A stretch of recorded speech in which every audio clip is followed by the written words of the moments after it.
Iran, Israel యుద్ధం పశ్చిమాసియాలో అగ్గిని రాజేసింది. Middle east రణరంగమైంది. దీంతో ఏ క్షణంలో ఎప్పుడేం జరుగుతుందోనన్న టెన్షన్ వాతావరణం నెలకొంది. ఈ రెండు దేశాలు పరస్పర దాడుల్లో అగ్రరాజ్యం అమెరికా కల్పించుకోవడం మరింత ఆజ్యాన్ని పోసినట్టయింది. అమెరికా అనూహ్యంగా ఇరాన్లోని 3 అణు కేంద్రాలను టార్గెట్ చేస్తూ B-2 స్పిరిట్ బాంబులతో అటాక్ చేసింది. అయితే రానున్న 2 వారాల్లో ఇరాన్పై సైనిక చర్యలకు సంబంధించి ట్రంప్ నిర్ణయాన్ని వెల్లడిస్తారని వైట్ హౌస్ ప్రకటించిన కొన్ని గంటల్లోనే ఏకంగా ఇరాన్పై అమెరికా విరుచుకుపడింది. దీంతో ట్రంప్పై ఇరాన్ భగ్గుమంటోంది.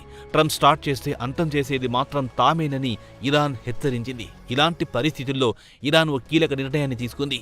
ఆయిల్ కారిడార్లను ప్రస్తుతానికి మూసివేయాలని నిర్ణయించుకుంది. దీంతో పాటు ది స్టేట్ ఆఫ్ హార్మోజ్ నీటి మార్గాన్ని మూసివేయనుంది.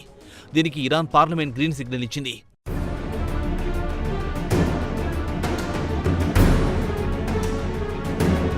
అయితే అంతర్జాతీయంగా అమెరికా ఇజ్రాయెల్పై ఒత్తిడి తెచ్చేందుకే ఇరాన్ కీలక నిర్ణయాన్ని తీసుకుంది. దీంతో ప్రపంచ దేశాలకు కొత్త కష్టాలు మొదలయ్యాయి.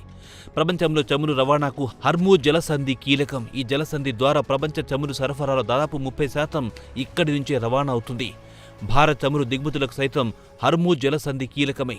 ఇది పర్షియన్ గల్ఫ్ను అరేబియా సముద్రం, హిందూ మహాసముద్రంతో కలుపుతుంది. ఇరుకైన ప్రదేశంలో దాదాపు 33 కిలోమీటర్ల వెడల్పున్న ఇరుకైన ఛానల్ ఇరాన్ను అరేబియా ద్వీపకల్పం నుంచి వేరు చేస్తుంది. ఈ మార్గం ద్వారా ఆయిల్ షిప్ చేసే లైన్లు మాత్రం సన్నగా అవుతాయి. 3 కిలోమీటర్ల వెడల్పుతో ఉండే ఈ లైన్ల ద్వారా దాడులు చేయడం చాలా ఈజీ.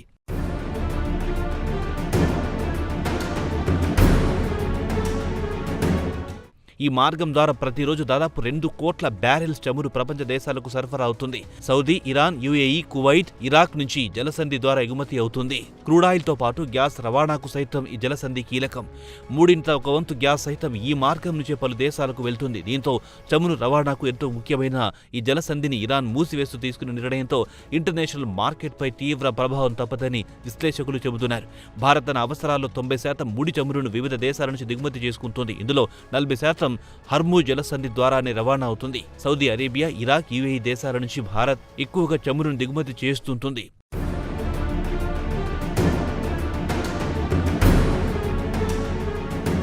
మరోవైపు ప్రపంచ దేశాలు వినియోగించే గ్యాస్లో 20% ఇక్కడి నుంచే సరఫరా అవుతుంది.